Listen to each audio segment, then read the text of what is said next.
বন্ধুরা, আপনারা যদি টিম ইন্ডিয়ার একজন জাবরা ফ্যান হয়ে থাকেন তাহলে ভিডিওটিতে মন থেকে একটি লাইক অবশ্যই করবেন। অবশেষে বড় সিদ্ধান্ত নিল বিসিসিআই। বাংলাদেশের বিরুদ্ধে আসন্ন সিরিজে অংশ নেবে না টিম ইন্ডিয়া। বড়সড় সিদ্ধান্ত নিলেন জয় সাহা।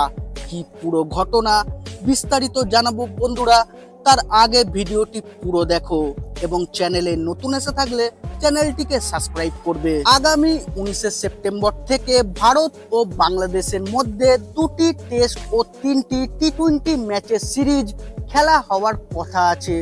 গত 7ই আগস্ট শ্রীলঙ্কার বিপক্ষে ওডিআই সিরিজে পরাজয়ের পর বাংলাদেশের বিরুদ্ধে সিরিজ খেলার কথা ছিল টিম ইন্ডিয়ার। বর্তমানে দুই দলের মধ্যে শুরু হতে যাওয়া এই সিরিজ বাতিল হয়ে যেতে পারে বলে মনে হচ্ছে।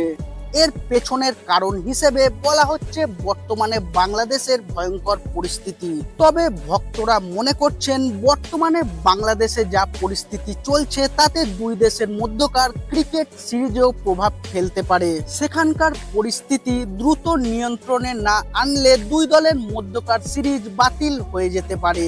বিশ্ব টেস্ট চ্যাম্পিয়নশিপ 2025-এর ফাইনালে ওঠার জন্য টিম ইন্ডিয়ার কাছে এই সিরিজটি খুবই গুরুত্বপূর্ণ। বর্তমানে বাংলাদেশে একটি উত্তেজনা পরিস্থিতির সৃষ্টি হয়েছে। এর জন্য সেখানকার পরিস্থিতি নিয়ন্ত্রণে না এলে ভারত বনাম বাংলাদেশের মধ্যকার সিরিজগুলি বাতিল হতে পারে।